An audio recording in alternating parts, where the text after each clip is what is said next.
So it seems that Sonos is going to be launching the Move 2 in September. Now, Sonos has promised to launch 2 products a year, and earlier this year, they launched the Era 100 and the Era 300. Well, technically, there's 2 products because the 100 is here and the 300 is there, but it is from the same series and launched at the same time. The Sonos Move 2, which is scheduled to be launched in September of 2023, is the second launch product. Now, was something wrong with the first Sonos Move 1? Well, not really, except that it is now about 4 years old by now. And some things have changed. If you want to ask me what I feel is wrong with the Sonos Move 1, maybe it is not stereo on its own. So if you want stereo, you need a pair of them. There's only one tweeter and one woofer in the Move 1. The second thing about it is that the Bluetooth and the Wi-Fi cannot coexist together. It won't work together simultaneously at the same time. So you won't be able to hand off the music between the Bluetooth connection and your Wi-Fi connection right away. It is also looking a little bit old and a little bit aged, so I don't have the Move with me anymore. The Move is a portable battery-powered Sonos device, and I'm not really that kind of outdoorsy and mobile kind of person, so I don't have the Move with me anymore. And the last thing about it is because it's battery-powered, the battery, those of you who have owned it for the last 4 years, is probably aging a little bit and won't hold a charge as well, especially if you have it charged on the dock most of the time. Well, Sonos does actually offer a replacement battery, so that should alleviate some of the problems, but a lot of things have changed in the last 4 years. Now, what do I think are the 10 big changes that is coming to the Move 2? Well, if it launches, I don't know for very sure. This piece of information is from The Verge, and as much as I like or don't like them, they have been pretty accurate on the Sonos leaks so far for the last few launches, including the Sonos Ray and the Sonos Era. So there you go. They said that the Sonos Move 2 is going to be launched, and they actually came out with a lifestyle pic of the Sonos Move 2 in olive color. Now, not just black, not just white, it is in olive, a pastel shade of olive, which I preferred the more British racing green, like the Sonos One Hay edition, where they had a deep green. Now, there are a few color iterations which I can think of, but the Sonos Roam actually came up with all the colors before already. So if there were any variation, it's probably along those color lines. But I could think of a green in this shade, or maybe purple or red, or even a misty sea blue kind of thing. Now, let me go on to the 10 things. So like I said, the first is that the color, they will probably and likely introduce that olive. The picture looks really convincing, and it does look like that will be the alternative color that is going to launch. Like I said, I've lined up some other colors which I think will do well, especially, if you give the choice to consumers, they will love it. The second thing which I think they will change is actually the design language. Now, if you look at the Sonos Era, including the Sonos Roam, they actually have hard edges. If you look at the Move version 1, the Move had a soft, rounded edge, and especially at the lip of the top of the speaker. So that is not congruent with a lot of the speakers that they have today, including the Beam, including the Arc, the sides actually, as well as the Sonos Ray. So they might change that to suit the look a little bit better. But this kind of sharp edges, they kind of like won't take knocks very well. So maybe not. So aside from the color and the design language, which is about the looks, the third point I'm going to be bringing up is the volume slider. Now, if you look at the volume slider on the Sonos Era 100 as well as the 300 that I have there, it is now no longer a plus to increase volume and a minus tap to reduce volume. You can still actually do that, but now you can actually slide along this indentation to reduce the volume or to increase the volume. This implementation is great, and I don't see any reasons why they won't bring it to the new speakers like the Sonos Move 2 that's coming up, or any other speakers that's going to be coming up very soon.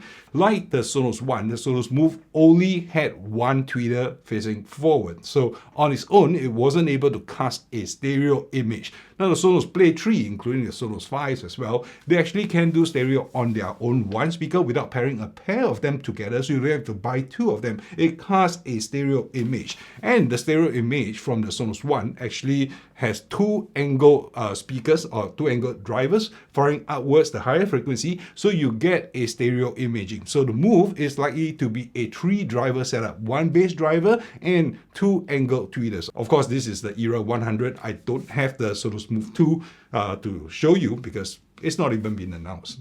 So that's the 4th point. And the 5th point is on the Bluetooth tag and Wi-Fi. All right, so likely they'll put Wi-Fi 6 into the mix because the Era 300, the Era series, is already on Wi-Fi 6, and the Bluetooth will also be improved. So these two radios will now work together at the same time simultaneously. Well, that wasn't just done on the Era 100 or the 300. It was already started to show in the Sonos Roam, which is another portable speaker that Sonos has. Now, point number 6, USB-C.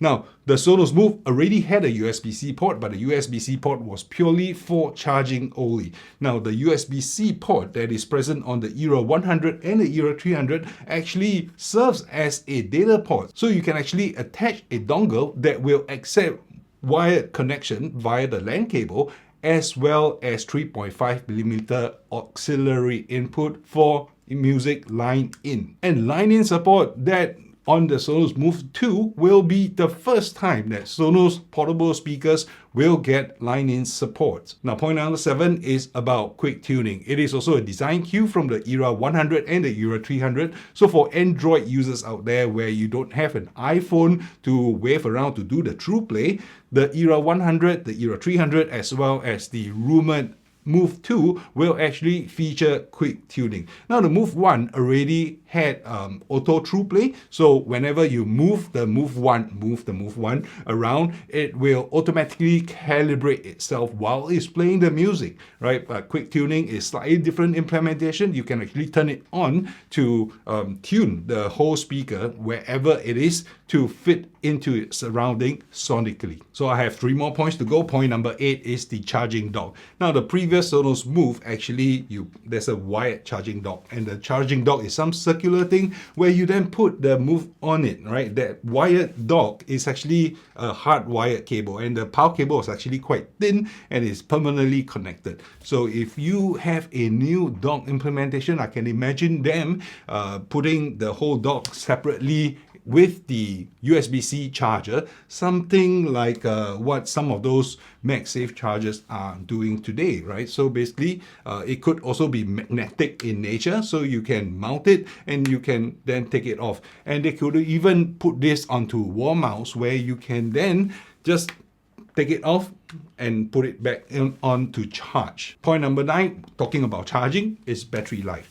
Now, the battery life is rumored to be lasting now 24 hours on the Sonos Move 2. Now, the Sonos Move 1 was launched at 10 hours battery life. With a firmware update, it went up to 11, but to go up to 24, it requires physical changes. No amount of software and firmware update is going to double the battery life just out of something. Physics is physics, right? If you need longer battery life, you've got to change things inside. Now, the previous Sonos Move was about 6.5 pounds, 6.6 pounds to be precise, and I don't think that's going to be any lighter for the Move 2. In fact, if it is double the battery life, no matter what kind of magic they make to the Sonos Move, it is likely to be a little bit heavier even. And the last thing is price.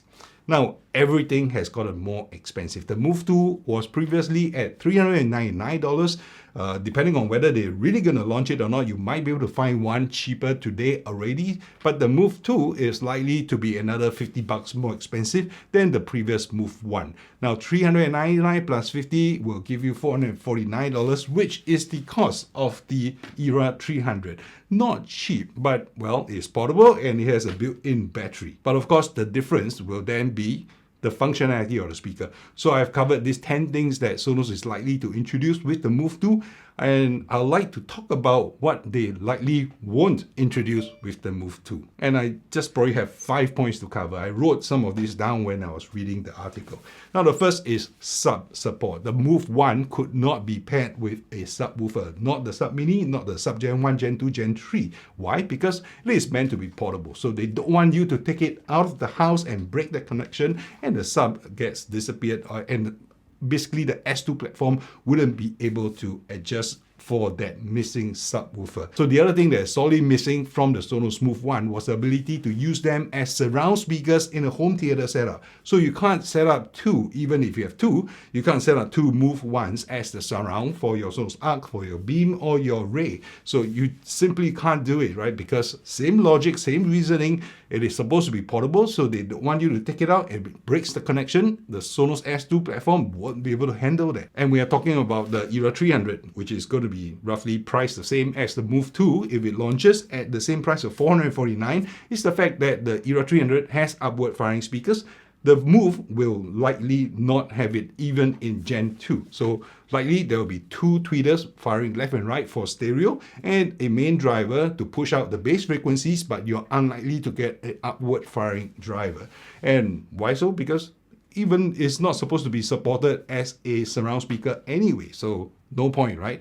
But there are some speakers out there, notably the HomePods, where they will be able to support Atmos, right? Even without an upward firing driver. So whether there is an upward firing driver or not on the Sonos Move 2, it remains to be seen whether you will be able to get Atmos processing on the Move 2. So I mentioned briefly about the S1 and the S2. On the Sonos Move 1, you can actually use it both on the Sonos S1 app as well as the S2 app, depending on which one you're using. So if you're on the S1 platform and you have the Move 1 integrated into your S1 platform, you can actually play the songs. But for the new Move 2, you're unlikely to be able to use them using the S1 app. And the last thing is for the Move 2, Bluetooth compatibility. Now, Bluetooth compatibility, a lot of speakers out there, they can do aptX, they can do aptHD to stream 24-bit high-resolution file over Bluetooth. But Sonos implementation of Bluetooth is not using aptX or it's not using aptHD.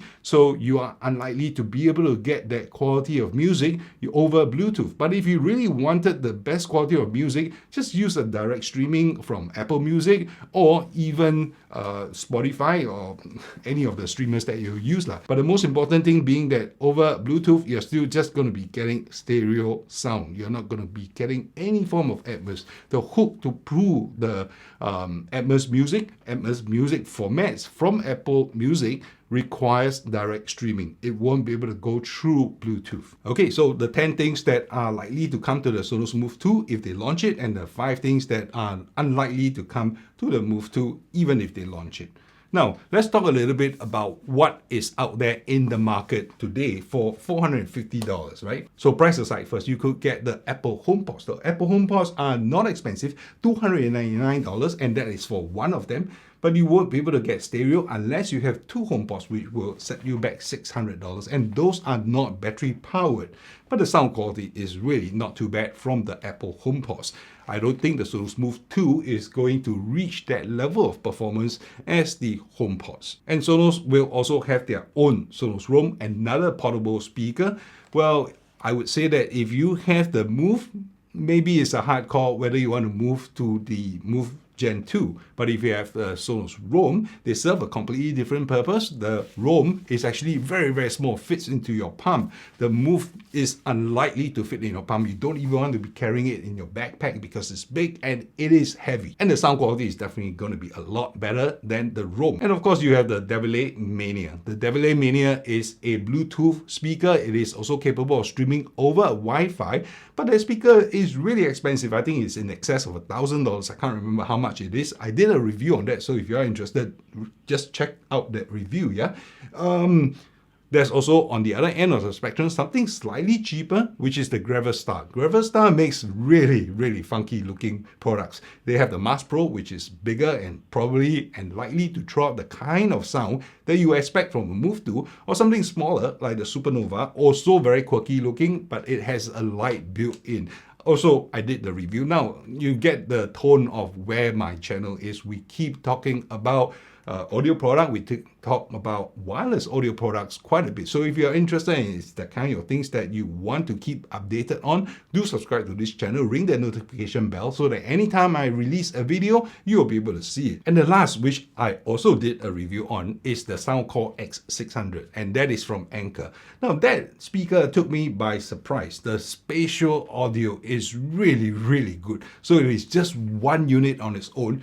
Oh, I actually have it somewhere. I won't be pulling it out. But from a unit that is about just this size, right? Maybe no bigger than the Sonos Move lying on its side, and definitely a lot lighter, it actually casts out respectable amount of bass and a very wide soundstage. And it has a SkyDriver, which is an upward firing driver, which will actually allow you to play spatial audio rather convincingly. So these are probably the alternatives out there that you can compare the Sonos Move 2 to. I don't know whether I will be getting it. I will definitely be reviewing it. I will ask for a unit from Sonos to talk about the Sonos Move 2 if they actually do launch that. But alternatively, maybe they're not going to be launching the Move 2, because they've been talking about the headphones for a damn long time. And I also did a review, not a review, like talking about the Sonos headphones using a render by a very talented 3D industrial designer. And maybe I'll just put the link here and you can take a look at it. But if they really launch it in that format, sign me up, I'll get the Sonos Move. Now, Sonos was trying to break into new product categories, right? The Move 2 is not a new product category anymore. They had been in portable audio for 4 years now with the advent of the Move Gen 1. So if they want a new product category, personal audio, then the headphone is probably where it is. No, I bought what is that? That's the Bose Quiet Comfort earbuds 2. I like personal audio. I don't have to disturb anyone. I don't have to crank it loud to hear my music loud. It is a nice thing to have. Now, I do hope that Sonos launches the headphones. I have been waiting for them for literally years, right? Since I started the channel, they've been talking about it. They filed a patent talking about it as well, but we have not seen the product. So will they launch the Move 2 or will they launch the headphones? I don't know. Or maybe they'll launch the Sonos Arc Gen 2. Sonos Arc was launched in the year of 2020, June of 2020. So it's been 3 years, right? But they've also launched the Beam Gen 2. They've also launched the Ray between then and now. So maybe it's not so urgent to launch an Arc. Arc is still good, but competition is really heating up. The Sony has the HTA 7000, the Nakamichi has now the Dragon. So the Arc is really going against a lot of heavy competition, very, very powerful competition there. Whether they will launch a revised version of the Sonos Arc Gen 2, I don't know. But let's keep tuned on this channel and find out as soon as I get that information. All right, so parting shot. Now, Sonos, if they were to launch the Move Gen 2, with the stereo imaging, I would think that, well, wouldn't they be like taking away their business? Because previously, if anyone wanted stereo, they would have to buy 2 Sonos Move. That's making money from 2 sides. But now you only need to buy 1 Sonos Move to get stereo imaging. Well, the thing is, the competition is doing it. A lot of speakers out there do not have to have 2 of them paired together in order to get stereo imaging anymore. Even Sonos, the Era 100 followed in that trend, right? The Era 100, which is to replace the Sonos Ones. The Sonos Ones was only mono. The Era 100 can fire off a stereo image. So they've already preceded themselves. They've already done this before. So likelihood they will probably do it for the Move 2, and that will probably be the standout feature for those of you with a Sonos Move. Now, if you have a pair of Sonos Move, then obviously there's very little advantage to moving over to the Sonos Move 2. Now, I don't know if it will launch. If it does, stay tuned on this channel. I will let you know. Meanwhile, enjoy one of these videos and maybe check out the one that is talking about the headphones. I really want that one to launch. I'll see you over in that video.